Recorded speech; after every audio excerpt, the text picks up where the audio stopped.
Que desarrolla el proyecto Rolling for Sanity, que aplica juegos de rol a la salud mental y la neurodivergencia. Para las personas que estén interesadas en ver el resumen o el abstract, lo pueden encontrar en la página 56, donde aparece Rolling for Sanity, aplicación de los juegos de rol RPG a la invención de salud mental con neurodivergencias. Así que sin más preámbulos, Juan, te invito. Bueno, muchas gracias por la presentación. Ya estoy presentado, así que esto es un detalle nomás por si lo quieren chusmear. Tengo unos cuantos años, así que por eso las fechas que están viendo ahí. Una aclaración sobre la presentación, que estuvo muy bien, pero un poco ambiciosa. No es que yo en este momento esté aplicando esto, y de hecho lo que voy a hacer es una presentación de un programa de tratamiento que existe desde el 23, si no me equivoco, una cosa así.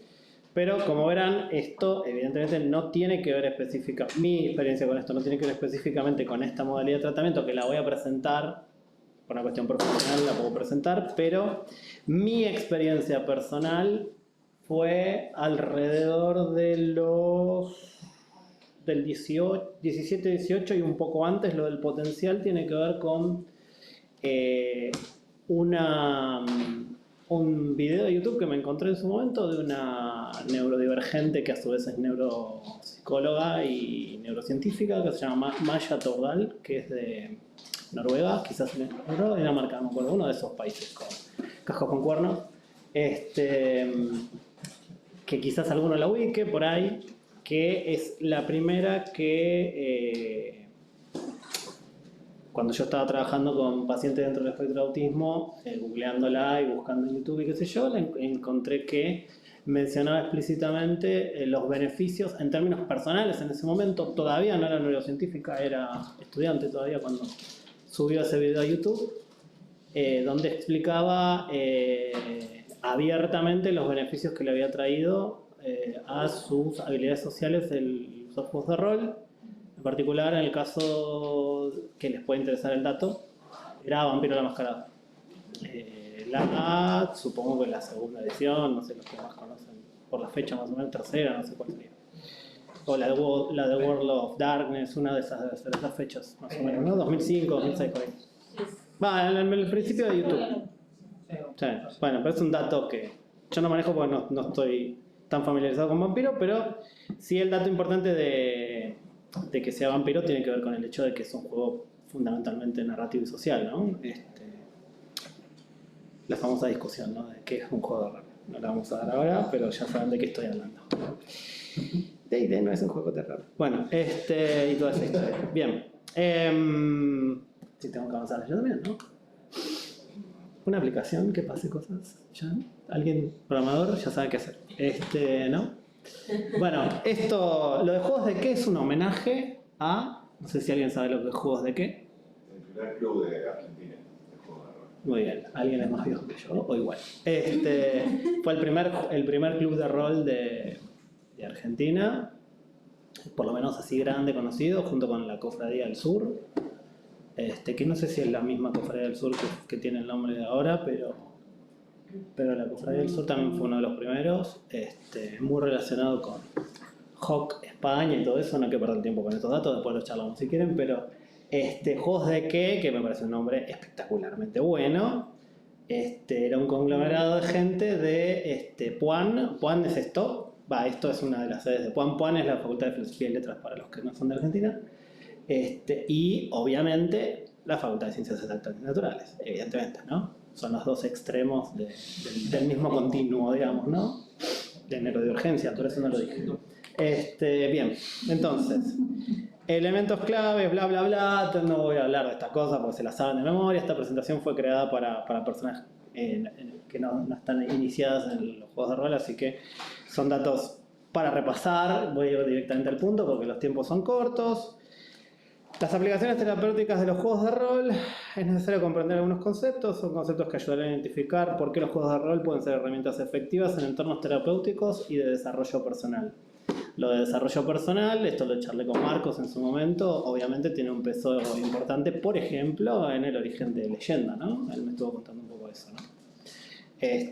Y coincido plenamente con la idea de que los juegos de rol se pueden utilizar para eso. Desarrollo personal, desarrollo de grupo, dinámica de grupo, bla, bla, bla, bla. Esa, pero también para lo que es salud mental, ¿no es cierto? Y uno de los conceptos fundamentales que permiten desarrollar los juegos de rol es el concepto de flexibilidad psicológica, que es un concepto de las terapias de tercera generación, terapias cognitivo-conductuales de tercera generación, para los que lo voy a nombrar después igual, pero terapia de aceptación y compromiso, ACT, y terapia dialéctico-conductual son los dos grandes modelos principales en ese movimiento, que es de vanguardia, digamos, de los últimos 20 años, pongámosle, 25. Y la idea es justamente a través de la herramienta del juego de rol y todo lo que implica en cuanto a movilización de habilidades, de emociones, de situaciones y todo lo que ya sabemos, cuando un juego de rol realmente está funcionando, eso es así. Bueno, enfrentar a los jugadores con escenarios inesperados, pero por supuesto en espacios seguros. Exigir soluciones creativas, permitir experimentar diferentes roles y perspectivas, fomentar la improvisación y el pensamiento lateral. Todo eso son elementos o habilidades que podríamos ubicar dentro de la gran habilidad de la flexibilidad psicológica en general, ¿no? Y desde las terapias de tercera generación, el aumento de la flexibilidad psicológica es el concepto de salud mental, ¿sí? O sea, a mayor flexibilidad psicológica, mayor salud mental, porque la idea detrás de esto es que las respuestas rígidas, repetitivas y, vamos a decirlo así, duras o, me sale en inglés, stubborn, ¿cómo es? De terquedad y todo esto, terminan siendo las que nos hacen luchar contra una realidad que se nos impone en alguna medida o que podemos elegir en otra medida, que hacen que aumente el sufrimiento. Un concepto bastante zen, por otro lado, alguno quizás les sonó, ¿sí? La aceptación radical de la experiencia tal cual ocurre. Entonces, además, los juegos de rol tienen una característica fundamental, y esto ya nos lleva de alguna manera al concepto de neurodivergencias, que es el tema de la pertenencia a una tribu. Eso es fundamental, ¿sí? De hecho, probablemente más de uno, en primera persona lo puedo decir, una de las razones por acercarnos al hobby tiene que ver también con encontrar un grupo de pertenencia, ¿no? Que tiene que ver con el interés compartido, ¿no es cierto?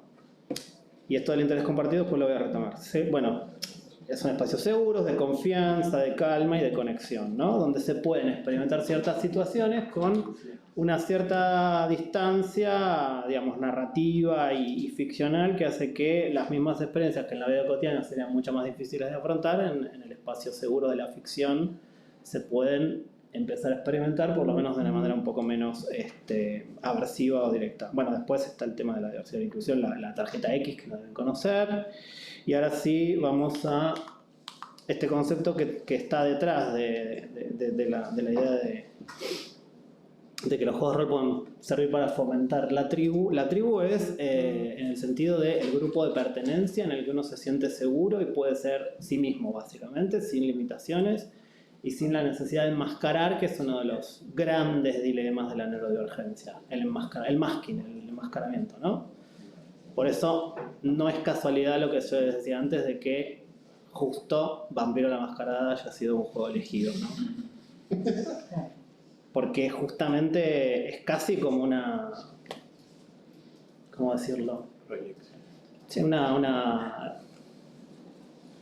un juego ficcional de lo que realmente vivía esta persona en la vida cotidiana, ¿no? El estar enmascarando todo el tiempo es casi como un doppelganger ficcional, ¿no? De lo que le tocaba vivir, básicamente, ¿no? El otro lado del espejo de su experiencia cotidiana. Entonces, aplicaciones actuales en salud mental. Bueno, habilidades sociales, desarrollo personal, por supuesto también cuestiones educativas, ¿no?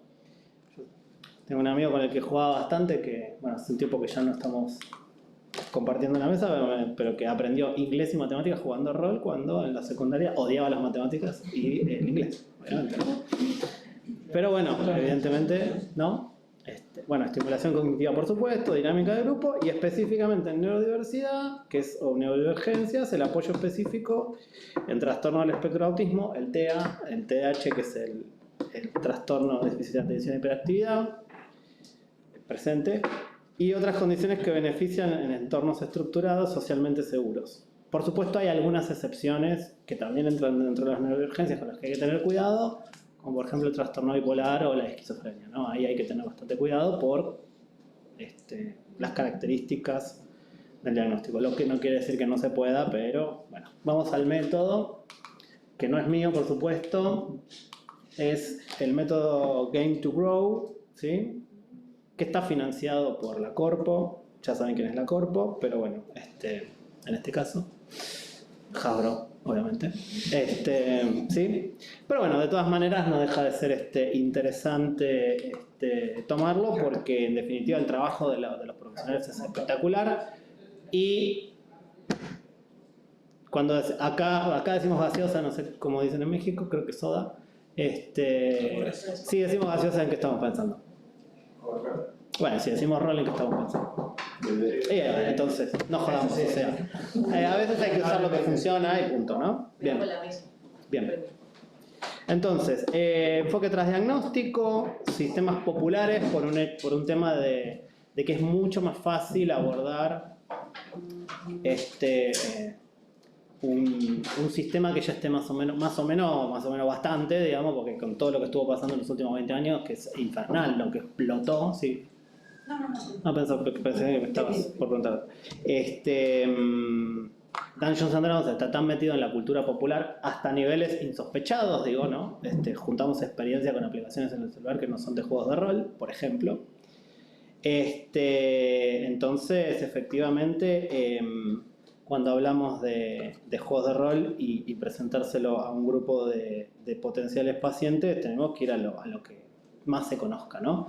Más allá de que digamos, lo que sería el imaginario popular de la fantasía épica, el fantasy está muy, muy divulgado y no necesita explicaciones extensivas, Señor de los Anillos mediante y todo lo demás, ya saben cómo es, ¿no? Y bueno, entonces la integración terapéutica que implica la terapia de aceptación y compromiso, terapia familiar, que es el nombre que en Estados Unidos se le da a la terapia sistémica, por si hay algún colega para que la ubiquen, no es terapia familiar en un sentido de juntar a la familia, sino que es un modelo terapéutico. Y la dramaterapia, que es el psicodrama, diríamos acá en Argentina, y el proceso de grupos a nivel interpersonal. Bueno, otra vez desarrollar conexión social, bienestar recíproco, en entornos bajo riesgo, ya lo dije, y bueno, ahora vamos a los fundamentos de cómo funciona. Básicamente funciona por la transferencia narrativa, que es el de la proyección o desplazamiento de los pensamientos y sentimientos y deseos de la persona a los personajes, la trama y los elementos de la narrativa. Esto no hace falta que sea terapéutico, el contexto pasa cuando jugamos rol. Punto. O sea, es así. Es el efecto inmersivo del juego de rol funciona por ese lado, ¿no? Para que se entienda más o menos de qué estamos hablando, es el mismo efecto que ocurre cuando estamos en cualquier narración que tenga la estructura arquetípica del monomito, por ejemplo, ¿no? Ubican lo que quiero decir. Pasa algo parecido, ¿no? Esta cosa inconsciente de los arquetipos y las narrativas típicas que hacen que se movilicen un montón de experiencias porque están como metáforas cristalizadas metidas en la cultura general, ¿no es cierto? Bueno, después, el juego basado en el juego, que vendría a ser una especie de el metajuego en este caso es la terapia.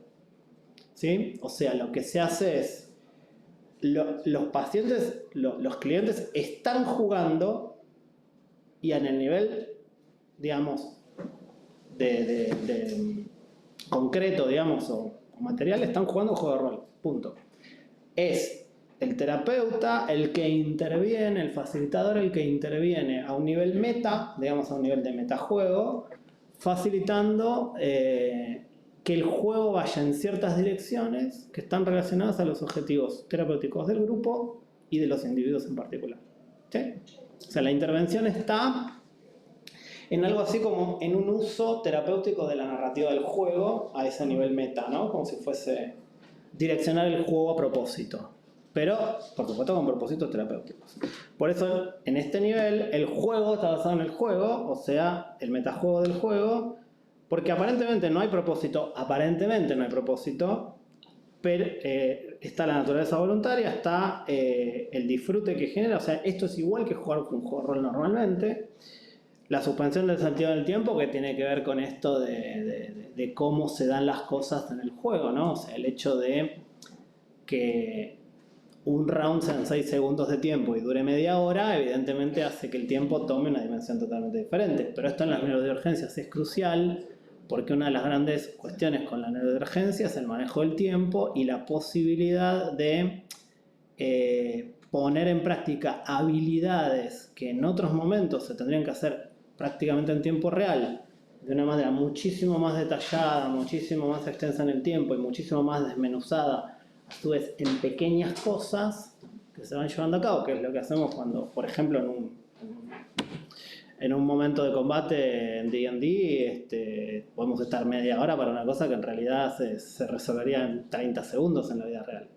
Y eso permite la posibilidad de poner en práctica un montón de habilidades, tanto sociales como emocionales, como prácticas, también, ¿por qué no? Por ejemplo, la solución práctica de problemas o cosas por el estilo, de una manera mucho más controlada, mucho más ensayada, mucho más conversada. Una de las cosas que destacaba Maya en este video era la posibilidad que tenía en la mesa de preguntar explícitamente a sus compañeros de juego qué pensaban que debería hacer su personaje en ese momento.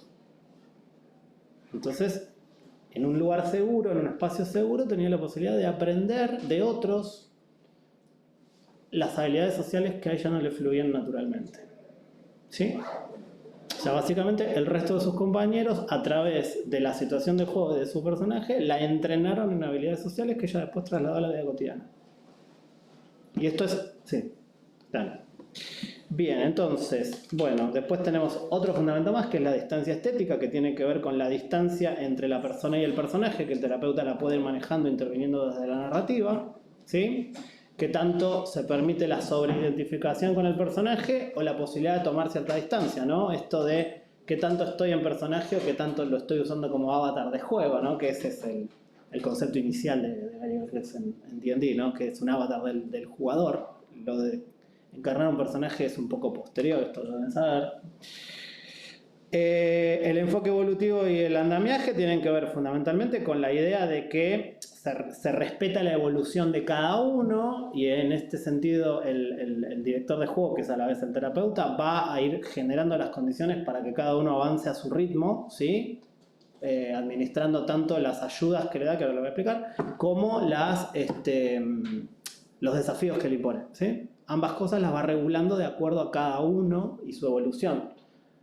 Por supuesto, con la capa meta de los objetivos terapéuticos personales y grupales. Y después el andamiaje, que tiene que ver con andamiar las dificultades, ¿no? O sea, andamiar en el sentido de poner una estructura externa que permite sostener la cuestión, ¿no? Eso es un andamio, básicamente, ¿no?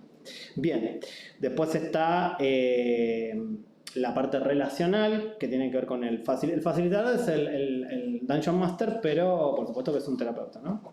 El tema del microcosmos social, que es lo que ocurre en la mesa como grupo de pertenencia y pequeña tribu. La party es una tribu en este sentido, ¿no? La lógica de la party es una tribu. La conexión entre los participantes, ya como personas, si se quiere, no como personajes, y entre los personajes, haciendo que las dinámicas ficticias reflejen dinámicas reales. El ejemplo que acabo de dar de vos me contás a mí qué pensás que mi personaje debería hacer, pero me lo estás contando a mí como persona. Y yo después lo encarno como personaje. Ahí se cruzan los dos niveles, generando este efecto de aprendizaje, ¿no? También. Bueno, lo del enfoque transteórico más o menos ya lo expliqué. Capacidades centrales que se desarrollan, bueno, regulación, todo lo que tiene que ver con el juego ficcional, que viene de lo que es el juego ficcional incluso en la infancia, la colaboración, la planificación y la toma de perspectiva, que es esto que acabo de dar con el ejemplo.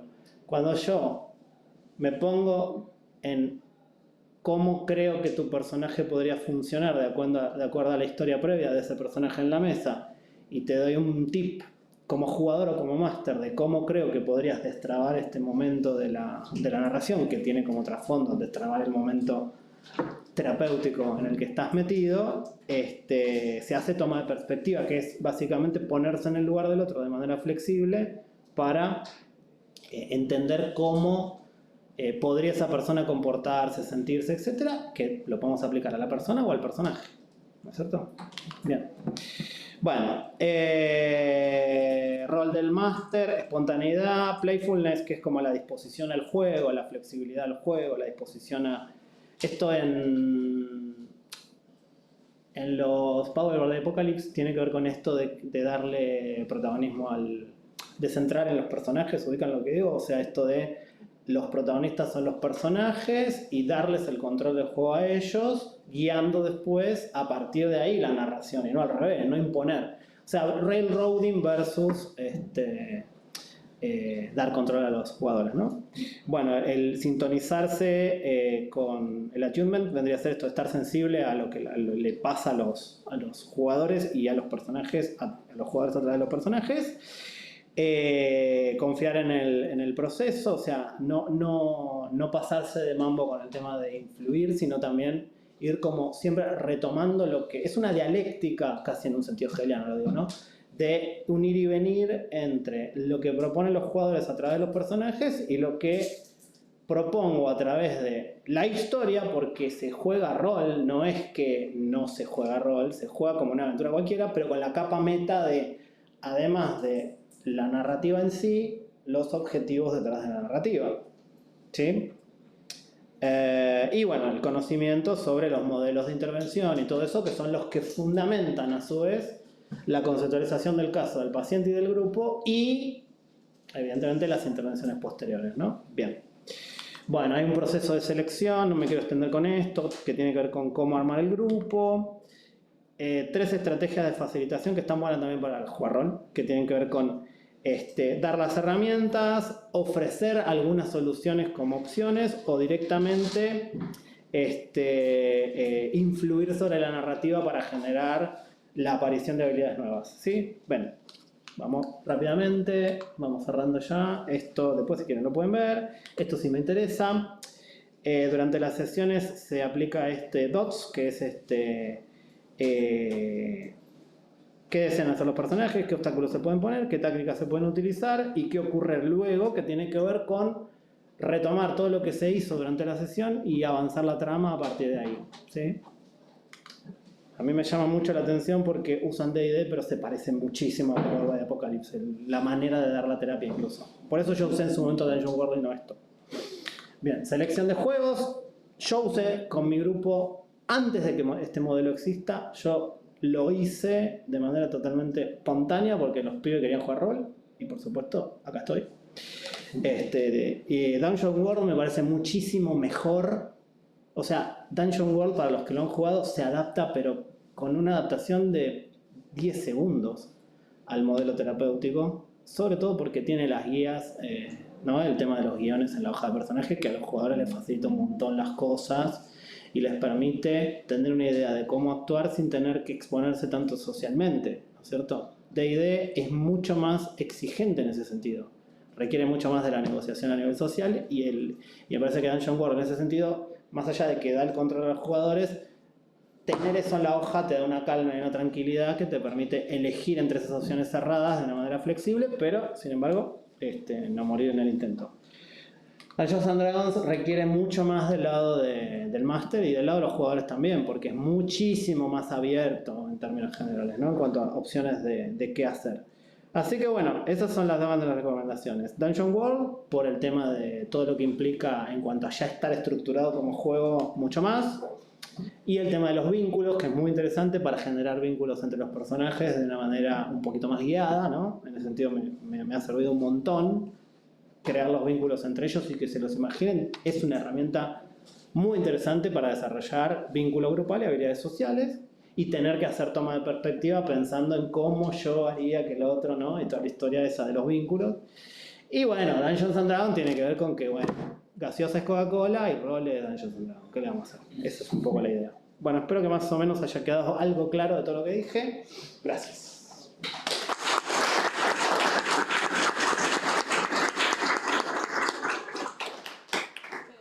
Muchísimas gracias. Si quieren, avanzamos con la parte de las preguntas. Bueno, sí. ¿Alguna duda que haya quedado de la ponencia?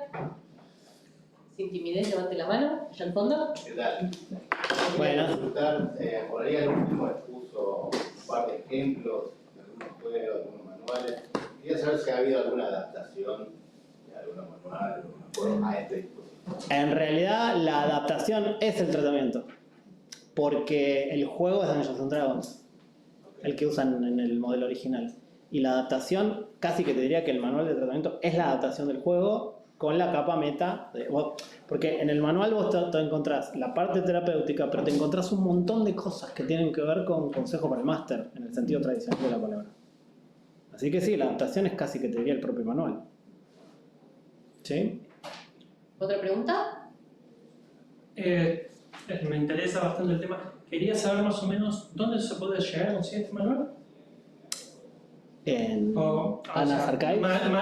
Repito, voy a reformar. Básicamente, El IPGEN. quiero saber más o menos cómo poder interesarme más acerca de la temática. El manual es un manual bastante accesible y la parte digamos, de la parte psicoterapéutica, si se quiere, del manual, tampoco es que sea un chino, digamos, y nada que no puedas descular con un poquito de ChatGPT, digamos. ¿Sí? Bien. Así que...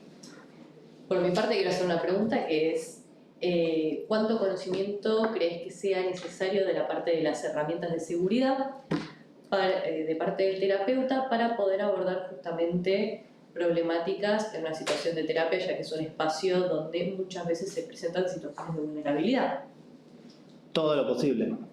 Porque además igualmente eso está incluido en la manera de dirigir la aventura por el hecho de que está guiado por los objetivos terapéuticos en primer lugar. La capa meta, esa de la que estoy hablando, es un nombre que le puse yo para entendernos rápido, es la que guía justamente toda esa parte y además, bueno, todas las herramientas de seguridad van a estar presentes. La X se va a usar siempre y después, bueno, se pueden armar ciertos códigos, señales de seguridad y cosas por el estilo acordadas por todo el grupo que pueden estar buenas, porque si la persona está sintiéndose incómoda por algún tipo de situación y qué sé yo, se puede, algún tipo de seña o cosas que se pueda acordar. Eso está explicado en el manual también de cómo hacerlo, pero en su momento, previo a esto, les aclaro porque el manual es muy nuevo y yo ni siquiera sabía de la existencia de esto, apenas había algún que otro paper sobre la aplicación de juegos de rol en psicoterapia de manera muy lejana a la clínica, más de un lado más de psicología social o algo así. No tan terapéutico, pero desde siempre hay que acordar herramientas para, bueno, de hecho en una mesa común y corriente también, ¿no? O sea, no sé, levantar la mano así como en el dentista, ¿no? Levanto la mano cuando me duele el torno, bueno, una cosa por el estilo, o el uso de alguna tarjeta, o alguna cosa por el estilo, ¿no? Siempre, sí, tiene que estar presente, siempre. No, una pregunta, una primera parte medio pava, que es, entiendo que el manual está en inglés, lo googleé rápido, parece Game to Grow, está ahí, son pocas, 30 y pico de páginas. ¿Está en español? No. Está en inglés, ¿no? Está en inglés. El Game to Grow es el manual de Game to Grow, pero después está Therapeutic, no sé cuánto, no me acuerdo el título exacto, pero hay un libro que son de 200 y pico. Ahí va, te quería preguntar un poco por ese lado de, hablaste específicamente de este método, pero supongo que hay más métodos. Hay más métodos, hay más libros que hablan sobre la aplicación de juegos de rol de manera terapéutica, pero como método estructurado me parece que es el único, por lo menos que yo tengo en el radar. Sí. ¿Y el grupo operativo de Pichón Rivier cómo lo abarca en algún momento? No, esto es yankee 100%. Ajá. Olvídate. ¿Y hay algún modelo así, por ese lado, más de la psicología? Se podría pensar perfectamente. Quizás el punto de contacto entre Pichón Rivier y este modelo lo podrías encontrar más por la escuela de psicodrama argentina y ese tipo de cosas que heredan bastante de Pichón Rivier y qué sé yo, pero la verdad es que la dramaterapia, que es la manera en que los yankees llaman al psicodrama, está presente. Sí, es un modelo flexible, no hay ningún tipo de problema de introducir eso. Sí. Para nada. Así que... Perfecto. ¿Alguna duda más? Si no... Disculpe, Leticia, pero ¿tiene algún texto de aplicación otra que se pueda aplicar en todos los Es que en realidad eso no tiene nada del otro planeta. O sea, en realidad la cuestión es quién está coordinando la mesa. Por supuesto que tiene toda la parte de la selección, de los pacientes barra jugadores y toda la historia, todo el trabajo previo que tiene que ver con que esto es un trabajo terapéutico, bla, bla, bla, bla, bla, pero, digamos, como contexto es una mesa cualquiera, o sea, como cualquier mesa de rol. El asunto es cómo dirige el que dirige. No es que haya una diferencia tan marcada. De hecho, se juega con los manuales de D&D, con la miniatura, con los mapas y con la mano de coche, como cualquier otra situación. No tiene nada de extraño. Nada de extraño. La única cosa rara es el mapa. Y el hecho de que, obviamente, los participantes de la mesa saben que están ahí por una cuestión terapéutica, no solamente para jugar. Pero eso en algún momento... Idealmente, hasta sería deseable que se diluya esa idea. Sí. Perfecto, bueno, muchísimas gracias. Bueno.